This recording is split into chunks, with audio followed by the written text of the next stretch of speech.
the early NIVs and the late NIVs are not even the same.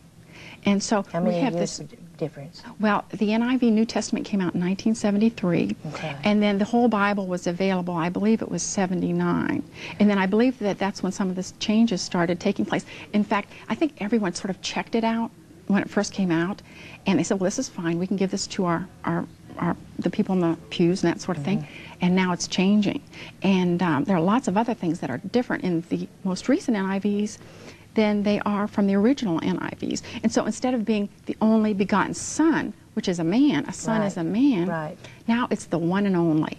Okay, so there's no gender. They're the one and only. It's just this genderless person. So that can be bringing in New Age, where they think that God could be female. Right. Well, as a matter of fact, someone on the NIV committee, Virginia Mollenkott, says that he is. Believes that he is. She is. Yeah, right. yeah. Oh, my. So what does the Bible say about people that start messing with God's Word and changing it and adding to and taking off? Right. Well, in the Old Testament, there's an admonition in Jeremiah. It says, diminish not a word. Okay? So God is talking about individual words here. Diminish not a word.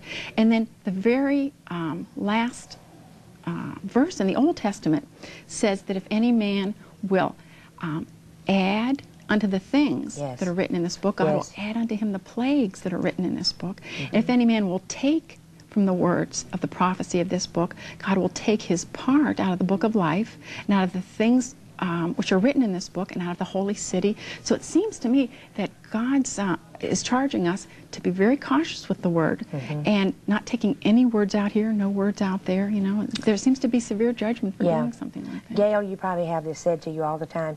What do you answer when someone says, but this is just the modern day of talking? If Jesus were alive today, he'd talk just like we did. Right. What do you say to that? Right. Okay. I was interested in that question too.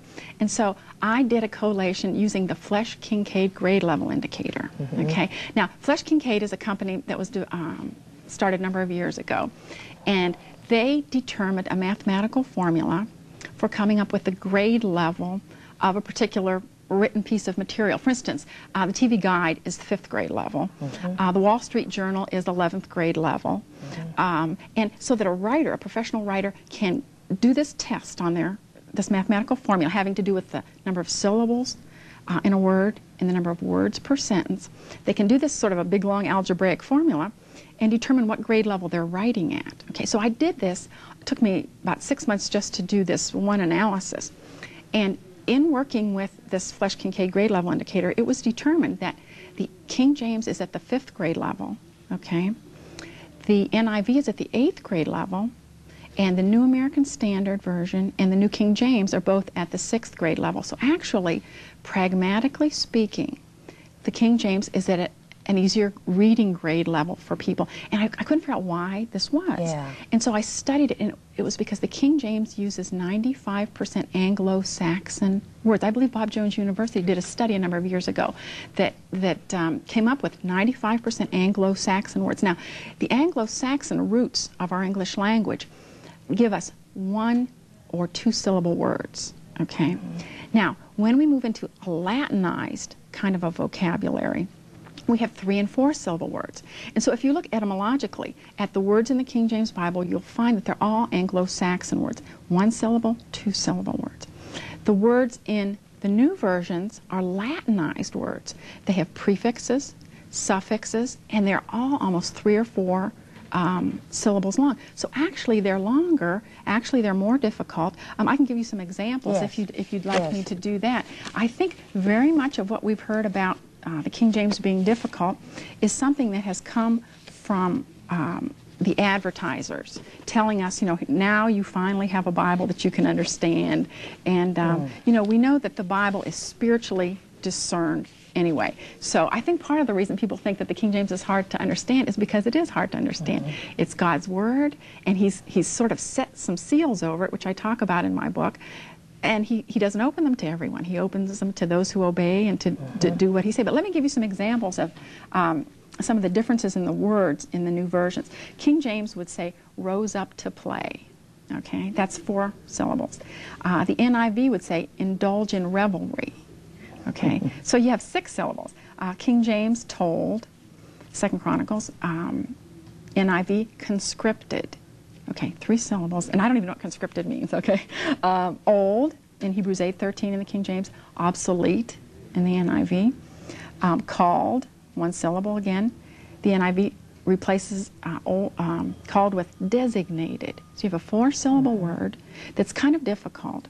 And I'll give you some other examples from the New King James. The New King James is even more difficult to read than the NIV. Now, let me give you some examples. King James is smell. Okay.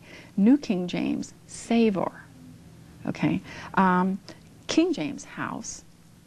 New King James, habitation. 2 or 3 or 4 syllables. King James, man.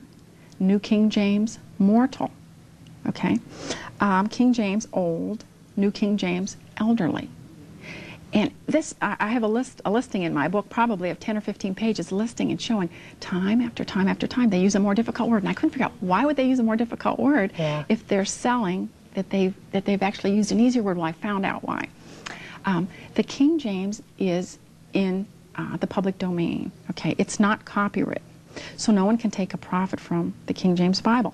As a matter of fact, during the tribulation, for those who are saved, they can publish King James Bibles in their basement, you know, if they want to, and get the word out. There's no restriction with the King James Bible. Okay, now there's something called a derivative copyright work. All right, you can take a work that already exists and you can create what the copyright law calls a derivative work. But the copyright law says that there must be substantial changes. Those are the words that are used. And it said a few words here and there won't do it. And so if they did take the King James Bible and change a few of the archaic words, there are probably 40 words in the King James that are truly out of date, although most of them are still in the dictionary. But I mean, they're not commonly used, or maybe the meaning has changed. But if you just took those 40 words and changed them, you couldn't copyright it. And if you can't copyright it, then you can't get the dollar back for every one that you're doing.